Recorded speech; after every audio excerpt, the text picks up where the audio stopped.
previous class, we have discussed about Newton's first law of motion, inertia and momentum. तो हम लोगों ने पिछले क्लास में देखा है Newton's first law of motion, inertia, momentum, इन सब टॉपिक्स के बारे में. But in this class we are going to discuss about the Newton second law of motion. We have to discuss Newton's second law of motion. To see, Newton's second law of motion states that the rate of change of momentum of an object is proportional to the applied force in the direction of force. जो rate of change होता है momentum का, वो proportional होता है किस चीज के? applied force के direction के. यानी जो momentum में change हो रहा है, यानी initial momentum और final momentum, इनमें क्या होता है? जो परिवर्तन होता है, विच मीन्स इनके बीच का जो डिफरेंस है वो जो होगा प्रोपोर्शनल होगा किसके? जो जिस डायरेक्शन में फोर्स अप्लाई हो रहा है उस डायरेक्शन के. इसका मैथमेटिकली हम लोग कैसे फॉर्मुलेशन देख सकते हैं? सेकेंड लॉ ऑफ मोशन का मैथमेटिकली हम लोग कैसे इसको लिख सकते हैं उसको समझो. ठीक है, तो अगर मान लेते हैं एक ऑब्जेक्ट है, एक वस्तु है जिसका मास है बच्चे m, और वो मूव कर रहा है एक स्ट्रेट लाइन में, और जिसका इनिशियल वेलोसिटी है u और एक्सेलरेटेड वेलोसिटी, विच मींस जो फाइनल वेलोसिटी बाद में चल करके होगा वो है एक्सेलरेशन के साथ v, और टाइम लेता है बच्चे t, और फोर्स अप्लाई करता है F. तो बच्चे हम लोग बात करेंगे किस चीज का? Rate of change of momentum कितना होगा. तो पहली बात, तो चूंकि इनिशियल मोमेंट यानी शुरुआत में मोमेंटम हम लोग लेते हैं P1, तो शुरुआती मोमेंटम कितना होगा? मोमेंटम होता है मास इनटू वेलोसिटी.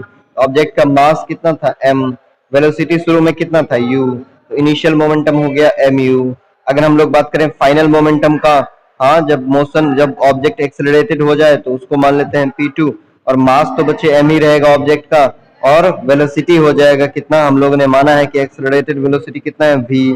तो initial momentum mu, final momentum mv. Change in momentum कितना हुआ, यानी कितना मोमेंटम बदल गया? तो कोई चीज अगर मान लो आपके पास 10 बिस्किट है, कुछ देर के बाद आपके पास 20 बिस्किट या 25 बिस्किट हो जाता है मान लो, तो चेंज इन बिस्किट कितना हुआ? 15. क्यों 15 चेंज इन बिस्किट हुआ? पहले कितना था आपके पास? 10, अब है 25, तो 25 माइनस 10 बराबर कितना बिस्किट आपका बढ़ गया? चेंज कितना आ गया आपके नंबर ऑफ बिस्किट्स में? 15. इसी प्रकार से पहले मोमेंटम था mu, अब मोमेंटम है mv, तो चेंज कितना आ जाएगा मोमेंटम में? mv minus mu, final minus initial आपका आ जाएगा चेंज. ठीक है, परिवर्तन. तो चेंज मोमेंटम हो जाएगा बच्चे mv minus mu. m common ले लोगे इन दोनों में से तो क्या हो जाएगा? m into we minus u. Change in momentum बराबर हो जाएगा m into we minus u. लेकिन अगर हम लोग बोल दें rate of change of momentum, rate of change of momentum क्या होता है? किसी चीज के रेट में परिवर्तन क्या बताता है? हाँ, उसका टाइम के साथ ratio.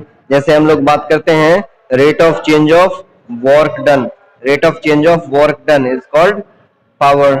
P is equal to W by T हम लोग बात करते हैं ना. ठीक है, तो उसी प्रकार से जैसे हम लोग बात करते हैं rate of change of charge, ठीक है, हाँ, I is equal to Q by T हम लोग बात करते हैं कि नहीं. तो यहाँ पर rate of change of amount of charge क्या हो जाता है? Current.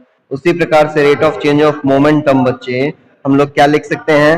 Rate of change of momentum. Rate of change of momentum लिखने के लिए हम लोग को पहले चेंज इन मोमेंटम लिखना होगा.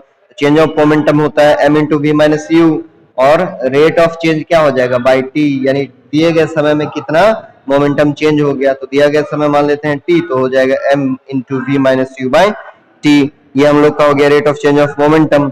अब ये rate of change of momentum दरअसल होता क्या है बच्चे?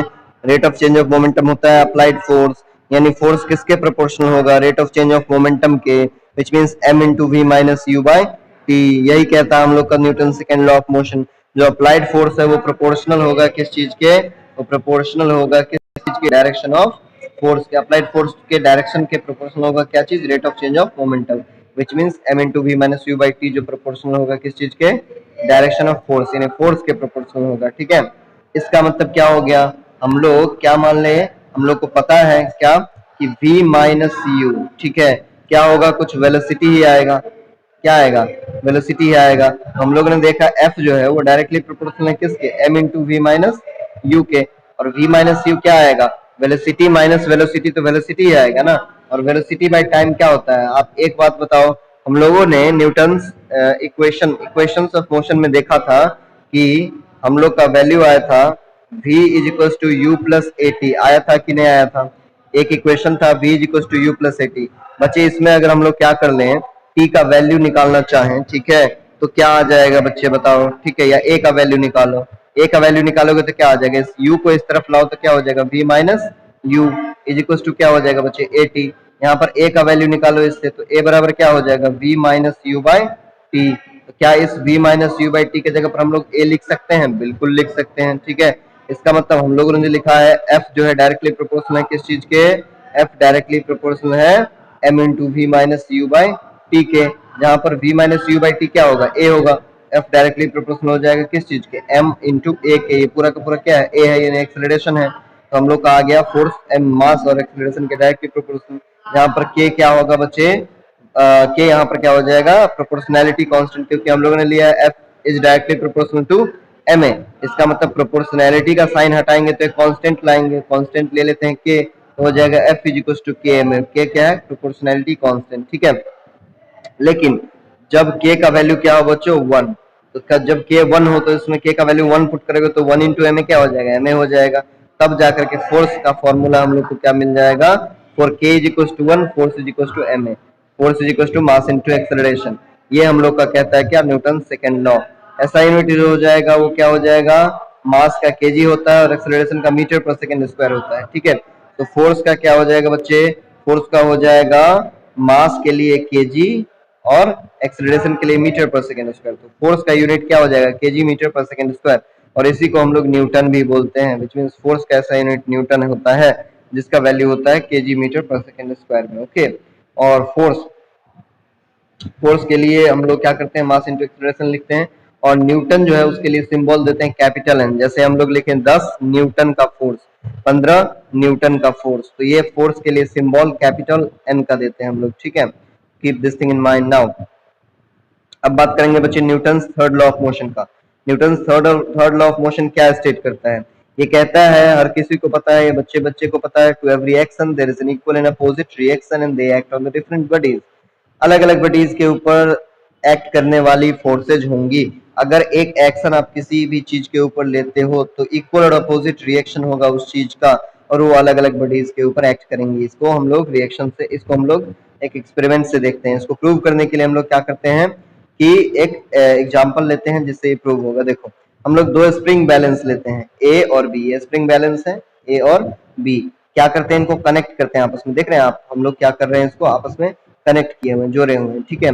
तो अब क्या करेंगे, फिक्स करेंगे स्प्रिंग को, fix the spring balance B to a rigid support. जो बी है ना उसको एक रिजिड सपोर्ट, विच मीन्स किसी दीवार में किसी चीज को टांग करके और उसमें इसको फंसा दे रहे हैं, ठीक है, ताकि ये छूटे ना।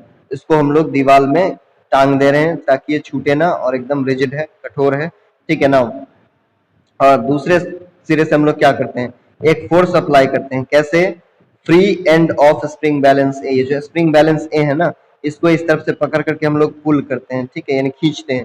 तो खींचेंगे बच्चों तब हम लोग देखेंगे क्या होगा, ये हम लोग को बताएगा ना। Both the spring balance show the same readings, दोनों स्प्रिंग बैलेंस में सेम रीडिंग आएगा। यहाँ पर क्या आता है, रीडिंग आता है, कितना खींचा, ये क्या बताता है हम लोग को, कितना न्यूटन का फोर्स लगा। ये स्प्रिंग बैलेंस में हम लोग को फोर्स कितना लग रहा है उसका मेजरमेंट पता चलेगा, ठीक है, क्योंकि इसमें स्केल की तरह से क्या होता है, वैल्यूज होते हैं जो खिंचाव पर या दबाव पर बताता है कि कितना का फोर्स लगा। तो हम लोग देखेंगे कि दोनों के ऊपर क्या होता है, बराबर अमाउंट ऑफ फोर्स का रीडिंग आता है। इस पर भी 100 न्यूटन आ रहा है तो इस पर भी 100 न्यूटन आ रहा है, ठीक है, हाँ समान आ रहा है। Now this shows that the force exerted by the spring balance A on B is equal in opposite direction to the force exerted by spring B on A. अब हो क्या रहा है बच्चे, यहाँ पर ए जो है ना, ए क्या कर रहा है, पुल कर रहा है किसको, बी को। तो ए बी को पुल कर रहा है, तो ए बी के ऊपर कितना न्यूटन का फोर्स लगा रहा है, 100 न्यूटन का।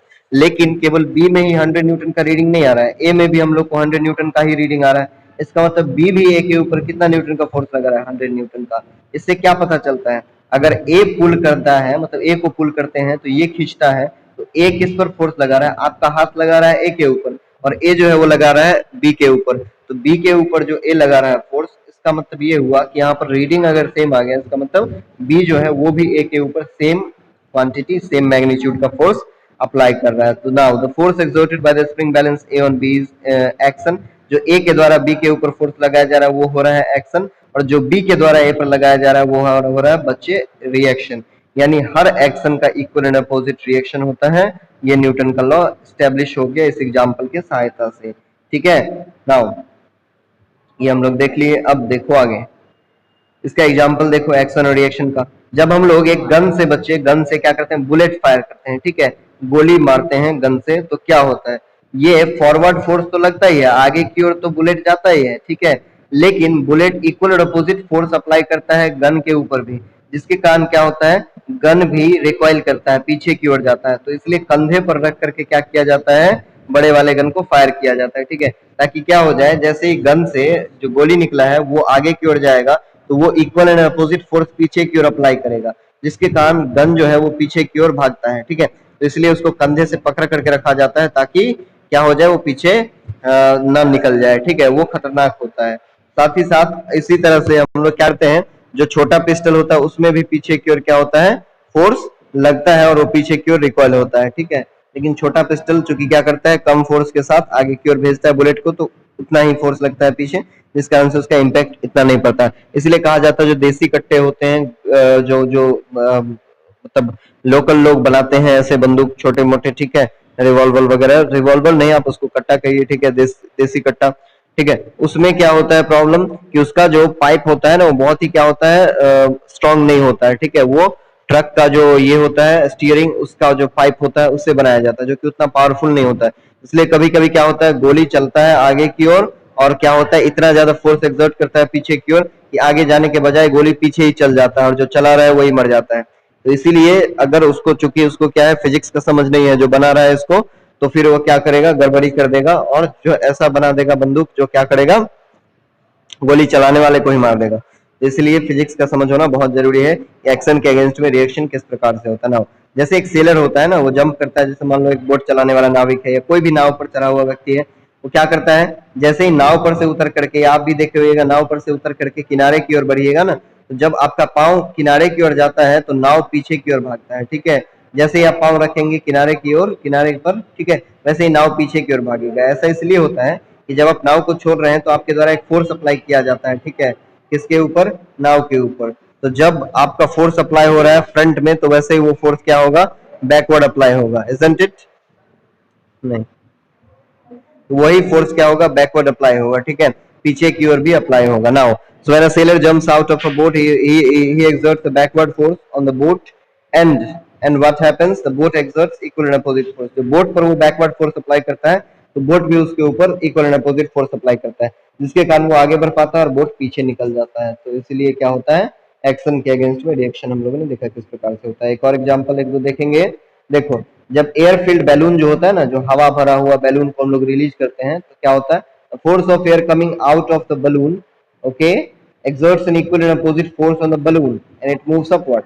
जैसे हम लोग क्या करते हैं, एक बैलून में से हवा निकालते हैं, गुब्बारे में से हवा निकालते हैं, तो हवा जो बाहर आ रहा है वो जो फोर्स अप्लाई करता है, हवा के बाहर के आने के कारण जो फोर्स अप्लाई होता है, वो बाहर की ओर जो हवा जा रहा है, ठीक है, वो फोर्स तो लग ही रहा, और वो equal and opposite force apply करता है अंदर की ओर, ठीक है। तो जो अंदर की ओर फोर्स अप्लाई हो रहा है, इसी कारण हवा जाता है बाहर की ओर और गुब्बारा जाता है ऊपर की ओर, ठीक है। तो जैसे ही गुब्बारा में से हवा आप निकालते हो तो वो क्या होता है, पीछे की ओर भाग जाता है, ठीक है। क्यों, क्योंकि गुब्बारा हवा का डायरेक्शन ऑफ फोर्स अलग है और उसके अपोजिट डायरेक्शन में क्या हो रहा है, इक्वल एंड अपोजिट फोर्स लग रहा है, जिसके कारण वो क्या हो रहा है, पीछे की ओर भाग रहा है। This is an example of action and reaction. जब हम लोग क्या करते हैं, रॉकेट को क्या करते हैं, जलाते हैं, ठीक है, रॉकेट फायर टेक प्लेस करता है, ठीक है, क्रायोजेनिक इंजन स्टार्ट करते हैं, तो फिर क्या होता है बच्चों, तो क्या होता है, the force of burning gases coming out exerts an equal and opposite force on the rocket and it moves upward। जो जलता हुआ गैस होता है उसका फोर्स नीचे की ओर लगता है, जिसके कारण इक्वल एंड अपोजिट फोर्स ऊपर की ओर लगता है, इसी कारण रॉकेट ऊपर की ओर भाग पाता है, ठीक है, अदरवाइज नहीं भाग पाता है। इसी लॉ के कारण क्या होता है, रॉकेट का मूवमेंट अपवर्ड हो पाता है। क्यों, क्योंकि जो जलाते हैं हम लोग नीचे ईंधन, वो नीचे की ओर फोर्स अप्लाई करता है, जिसके कारण इक्वल एंड अपोजिट फोर्स ऊपर की ओर लगता है, तो फिर वो रॉकेट ऊपर की ओर भाग पाता है। ओके, अब हम लोग बात करेंगे बच्चे law of conservation of momentum का, ठीक है। ये हम लोग का आखिरी टॉपिक है, आखिरी पार्ट है इस चैप्टर का, इसको देख लो। देखो, law of conservation of momentum क्या स्टेट करता है बच्चों, ये कहता है कि sum of momenta, momenta singular होता है मोमेंटम का, sum of momenta of two objects before collision is equal to the sum of momenta after collision provided there is no unbalanced force acting on them. अगर दो object क्या करें, आपस में collide करें, टकराएं, क्या करें, देख रहे हो, टकरा रहे हैं, तो कोलिजन से पहले दोनों जो मोमेंटम का जोड़ होगा ना, टोटल मोमेंटम होगा, और कोलिजन के बाद, टकराने के बाद जो दोनों फिर अलग अलग होंगे, तो फिर दोनों का जो मोमेंटम होगा उस चीज का, दोनों के मोमेंटम का इनिशियल सम टकराने से पहले और दोनों के मोमेंटम का फाइनल सम टकराने के बाद वैल्यू इक्वल होगा, सेम होगा. This means that the total momentum of the two objects is unchanged by और कंजर्व्ड बाय कोलिजन. ये क्या कहता है, जो टोटल मोमेंटम होगा वो नहीं बदलेगा. ठीक है, कोलिजन से पहले जितना टोटल मोमेंटम होगा कोलिजन के बाद भी उतना ही टोटल मोमेंटम होगा, व्हिच मींस मोमेंटम का, नेट मोमेंटम का वैल्यू नहीं बदलने वाला. ठीक है. Now if two balls A and B, मान लेते हैं दो बॉल है ए और बी, एक का मास है एम ए वाले का, बी का मास है एम बी. ठीक है. अब ये दोनों क्या करते हैं, आपस में टकराते हैं, और ये जो है इसका वेलोसिटी है यू ए और इसका वेलोसिटी है यू बी. ये दोनों आपस में टकरा गए बच्चे. तो फोर्स क्या अप्लाई किया, मान लेते हैं एफ ए बी. इसने क्या किया, ए ने बी पर F B A force apply किया और बी ने ए पर F A B force apply किया. ठीक है, सिंपल सा बात दिमाग में रखोगे. अब क्या होता है, अगर हम लोग मान ले आगे कोलिजन के बाद ये टकरा करके फिर से क्या होता है, अलग होता है, टकराने के बाद दूर दूर भागते हैं. ठीक है, तो फिर क्या हो जाएगा, ए का मास एम ए रहेगा और बी का मास तो नहीं चेंज होगा, एम बी रहेगा. वेलोसिटी इस बार बदल गया होगा क्योंकि टकराने के बाद तो स्पीड बदलता है, वेलोसिटी बदल गया. तो पहले यू ए था, बी ए हो गया, पहले यू बी था, बी बी हो गया. ठीक है. अब देखो, तो ये हम लोग ऑब्जेक्ट मान लेते हैं जहां पर क्या है, यूए जो है वो क्या है, बड़ा है यूबी से. अब ऐसा कुछ होता है तो फिर बताओ क्या सब होगा. पहले बॉल का जो मोमेंटम होगा कोलिजन के पहले और बाद में, पहले बॉल का मोमेंटम क्या हो जाएगा बच्चे, मास इंटू वेलोसिटी, यानी कोलिजन से पहले क्या होगा, m A into you A. Collision के बाद पहले बॉल का मोमेंटम क्या होगा, m A into we A. ठीक है, हाँ सिंपल. और कोलिजन से पहले बी बॉल का, सेकेंड बॉल का मोमेंटम क्या होगा, m B, mass into velocity, M B into you B. Collision के बाद बच्चे सेकेंड बॉल का मोमेंटम क्या होगा, m B into we B. ये हम लोग को मोमेंटम मिल गया दोनों बॉल का, कोलिजन से पहले कोलिजन के बाद. अब चेंज इन मोमेंटम, बॉल ए जो है उसके मोमेंटम में चेंज कोलिजन के दौरान में कितना आया बच्चे बताओ. बाद में फाइनल कितना था, M A into we A, और शुरुआत में कितना था, M A into you A. M A common ले लोगे तो क्या हो जाएगा, M A into you A minus V A. अब अगर हम लोग चेंज इन मोमेंटम का बात करें तो वी ए माइनस यू ए.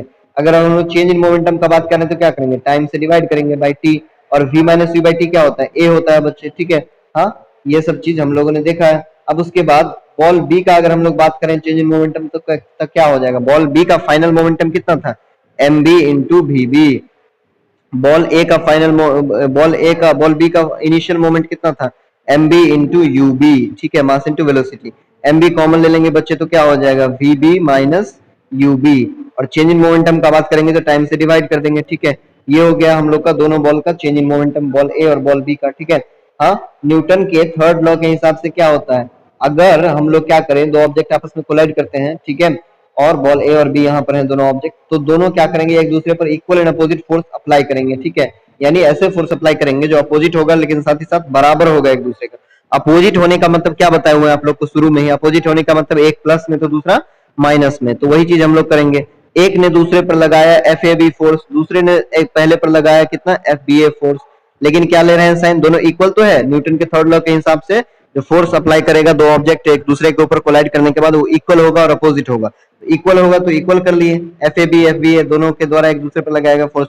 और चूंकि अपोजिट होगा तो एक का साइन अगर पॉजिटिव लेंगे तो हम लोग दूसरे का साइन क्या लेंगे बच्चे, निगेटिव लेंगे. ठीक है, तो हम लोग इसका साइन पॉजिटिव ले लिए तो इसका नेगेटिव ले लिए, तो हो गया हम लोग का F A B is equal to F B A. ठीक है, अब हम लोग को पता है फोर्स होता है बच्चे मास इंटू एक्सेलरेशन. ठीक है, हम लोग पुट कर देंगे यहाँ पर, हम लोग का हो गया कितना बच्चे, मास इंटू एक्सेलरेशन. जब हम लोग पुट करेंगे एफ ए बी कितना हो जाएगा बच्चे, एफ ए बी पहले के द्वारा दूसरे पर लगाया गया फोर्स कितना हो जाएगा, बहुत ही आसान है. ठीक है, है कि नहीं बताओ. हम लोग को यहाँ पर वैल्यू आया हुआ है चेंज इन मोमेंटम का, उसी वैल्यू को हम लोग यहाँ पर वापस से पुट कर देंगे. देखो कैसे हम लोग पुट करेंगे, see this very simple to understand. ना सी हम लोग क्या करेंगे, एम ए मास ऑफ ए. ठीक है, हाँ मास ऑफ ए, ओके सी, और वेलोसिटी ऑफ ए. देख लो मास और वेलोसिटी, फोर्स क्या होता है, मास इंटू एक्सेलरेशन बच्चे. ठीक है, तो मास इंटू एक्सेलरेशन अगर हम लोग को पुट करना हो तो मास इंटू एक्सेलरेशन तो हम लोग को पहले ही आया हुआ है. ठीक है, कैसे आया हुआ है, क्या ये मास इंटू एक्सेलरेशन नहीं है जो हम लोगों ने निकाला था अभी, ये और ये. ठीक है, हाँ मास इंटू एक्सेलरेशन है कि नहीं है, जब हम लोगों ने निकाला m into we B minus U B by T, तो ये तो एक्सेलरेशन है ना. तो चेंज इन मोमेंटम क्या होता है बच्चे, चेंज इन मोमेंटम जो हम लोगों ने निकाला है अभी, वो क्या होता है, वो एक्सेलरेशन ही होता है, ठीक है।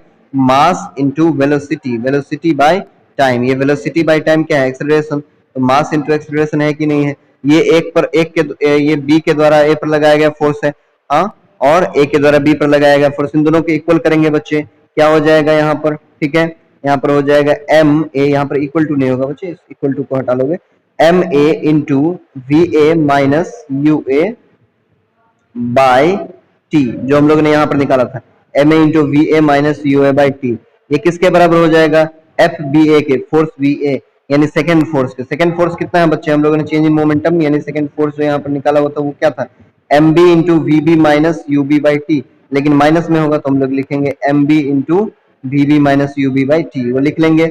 अब बताओ टी टी कैंसल आउट हो जाएगा दोनों तरफ, टी टी कैंसल आउट हो जाएगा तो क्या बच जाएगा बच्चे, यहाँ पर बताओ क्या बच जाएगा, यहाँ पर M A into B A क्या हो जाएगा, M A B A, M A into you A कितना हो जाएगा, एम ए यू ए, ठीक है।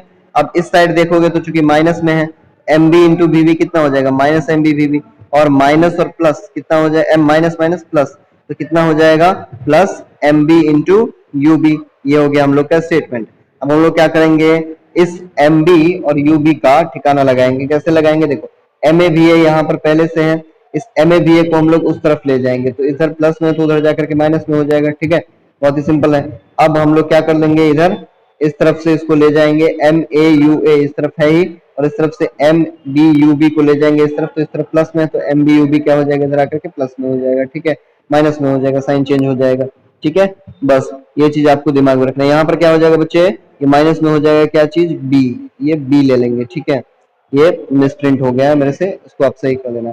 अब देखो अगर हम लोगों ने यहाँ पर माइनस लेकर के क्या कर लिया, दोनों तरफ से माइनस माइनस कॉमन ले लिया और कैंसल आउट कर दिया, कॉमन ले लिया कैंसल आउट कर दिया, तो दोनों तरफ प्लस आ गया, तो क्या हो गया बच्चे, M A U A plus M B U B is equal to M A B A plus M B V B, यानी इनिशियल मोमेंटम बराबर फाइनल मोमेंटम, यानी बिफोर कोलिजन दोनों का मोमेंटम, टोटल मोमेंटम कितना था, M A U A plus M B U B, ठीक है। आफ्टर कोलिजन दोनों का मोमेंटम कितना था, M A B A plus M B B B, यानी before collision total momentum, after collision total momentum आपस में इक्वल है, यानी क्या हो गया, हम लोग का law of conservation of momentum prove हो गया। यानी मोमेंटम जो होता है वो क्या रहता है, हमेशा कंजर्व रहता है, इनिशियल मोमेंटम बराबर final momentum, before collision momentum बराबर after collision momentum, net momentum total momentum में कोई भी चेंज नहीं आने वाला है, हम लोग का मोमेंटम का लॉ जो है कंजर्वेशन जो है वो एस्टेब्लिश हो गया।